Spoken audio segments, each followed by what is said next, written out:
22 जनवरी से अब नए काल चक्र की शुरुआत हो चुकी है। प्रभु श्री राम ने जब शासन किया तो उसका प्रभाव हजारों वर्ष तक रहा। उसी तरह राम लला के विराजमान होने से अगले 1000 वर्षों तक भारत के लिए एक नई यात्रा का शुभारंभ हो रहा है। अमृत काल में राष्ट्र निर्माण के लिए पूरी सहस्त्र शताब्दी का यह संकल्प केवल एक अभिलाषा भर नहीं है, ये एक ऐसा संकल्प है जिसे हमारी संस्कृति ने हर कालखंड में जीकर दिखाया है। भगवान कल्कि के विषय में आचार्य प्रमोद कृष्णम जी ने गहरा अध्ययन किया है। भगवान कल्कि के अवतार से जुड़े कई सारे तथ्य और शास्त्रीय जानकारियां भी आचार्य प्रमोद कृष्णम जी मुझे बता रहे थे। जैसे उन्होंने बताया कि कल्कि पुराण में लिखा है, शंबले वस तस्तस्य सहस्त्र परिवत्सरा, यानी भगवान राम की तरह ही कल्कि का अवतार भी हजारों वर्षों की रूपरेखा तय करेगा। इसलिए भाइयों और बहनों, हम ये कह सकते हैं कि कल्कि काल चक्र के परिवर्तन के प्रणेता भी है और प्रेरणा स्रोत भी है। और शायद इसीलिए कल्कि धाम एक ऐसा स्थान होने जा रहा है जो उन भगवान को समर्पित है जिनको अभी अवतार होना बाकी है। अब कल्पना करिए, हमारे शास्त्रों में सैकड़ों हजारों साल पहले भविष्य को लेकर इस तरह की अवधारणा लिखी गई। हजारों वर्ष बाद की घटनाओं के लिए भी सोचा गया। ये कितना अद्भुत है। और ये भी कितना अद्भुत है कि आज प्रमोद कृष्णम जैसे लोग पूरे विश्वास के साथ उन मान्यताओं को आगे बढ़ा रहे हैं, अपना जीवन खपा रहे हैं। वो भगवान कल्कि के लिए मंदिर बना रहे हैं, उनकी आराधना कर रहे हैं। हजारों वर्ष बाद की आस्था और अभी से उसकी तैयारी, यानी हम लोग भविष्य को लेकर कितने तैयार रहने वाले लोग हैं। इसके लिए तो प्रमोद कृष्णम जी वाकई सराहना के पात्र है। मैं तो प्रमोद कृष्णम जी को एक राजनीतिक व्यक्ति के रूप में दूर से जानता था, मेरा परिचय नहीं था। लेकिन अभी जब कुछ दिन पहले मेरी उनसे पहली मुलाकात हुई तो ये भी पता चला कि वो ऐसे धार्मिक आध्यात्मिक कार्यों में कितनी मेहनत से लगे रहते हैं। कल्कि मंदिर के लिए इन्हें पिछली सरकारों से लंबी लड़ाई लड़नी पड़ी, कोर्ट के चक्कर भी लगाने पड़े। वो मुझे बता रहे थे कि एक समय उन्हें कहा जा रहा था कि मंदिर बनाने से शांति व्यवस्था बिगड़ जाएगी। आज हमारी सरकार में प्रमोद कृष्णम जी निश्चिंत होकर इस काम को शुरू कर पाए हैं। मुझे भरोसा है कि मंदिर इस बात का प्रमाण होगी कि हम बेहतर भविष्य को लेकर कितने सकारात्मक रहने वाले लोग हैं। साथियों, भारत पराभव से भी विजय को खींच करके लाने वाला राष्ट्र है। हम पर सैकड़ों वर्षों तक इतने आक्रमण हुए, कोई और देश होता, कोई और समाज होता तो लगातार इतने आक्रमणों की चोट से पूरी तरह नष्ट हो गया होता। फिर भी हम न केवल डटे रहे बल्कि और भी ज्यादा मजबूत होकर सामने आए।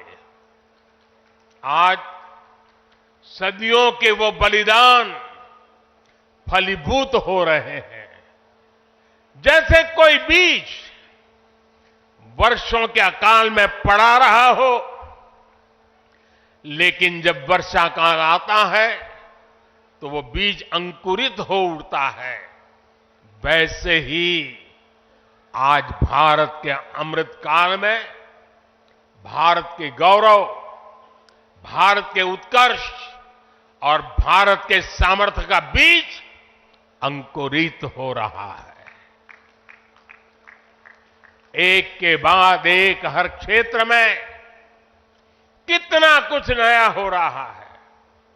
जैसे देश के संत और आचार्य नए मंदिर बनवा रहे हैं, वैसे ही मुझे ईश्वर ने राष्ट्र रूपी मंदिर के नवनिर्माण का दायित्व सौंपा है।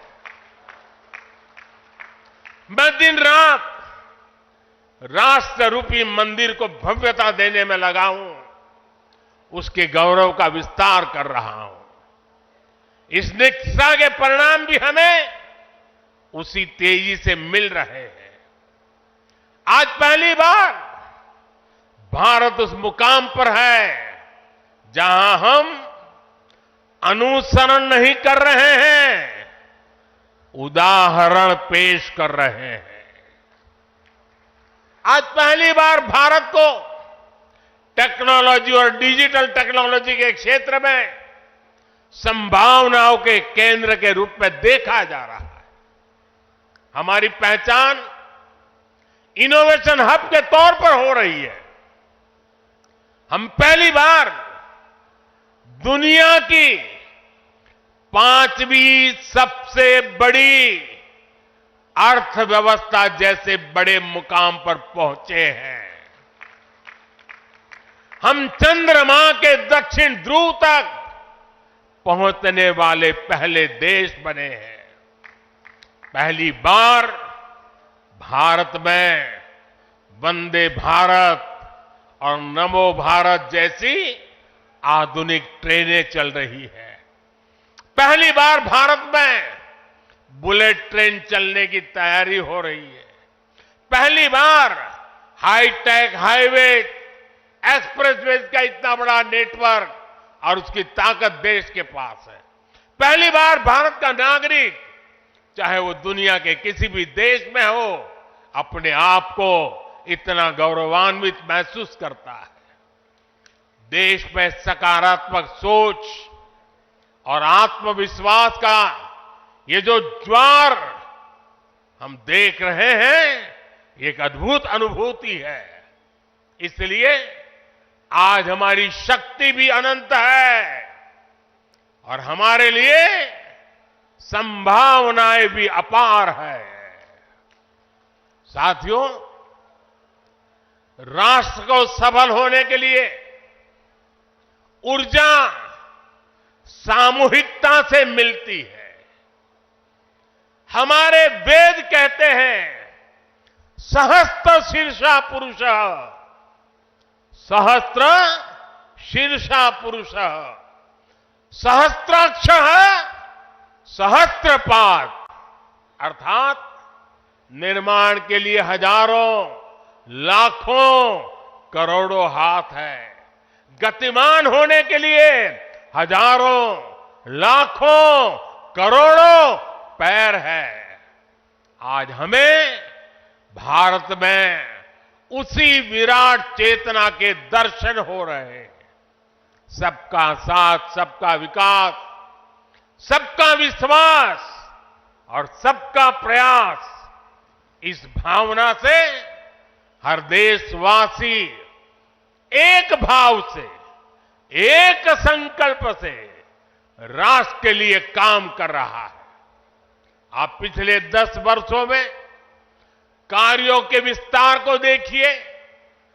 4 करोड़ से ज्यादा लोगों को प्रधानमंत्री आवास योजना के तहत पक्के घर,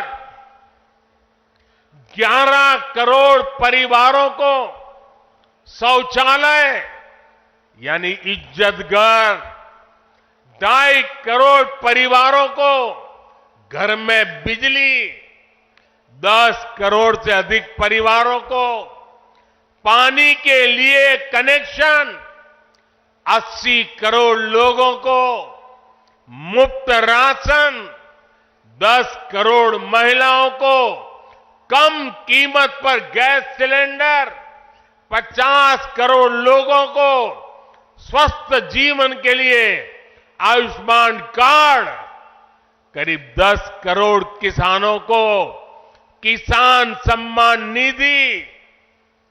कोरोना काल में हर देशवासी को मुफ्त वैक्सीन, स्वच्छ भारत जैसा बड़ा अभियान, आज पूरी दुनिया में भारत के इन कामों की चर्चा हो रही है। इस स्केल पर काम इसलिए हो सके क्योंकि सरकार के इन प्रयासों से देशवासियों का सामर्थ्य जुड़ गया।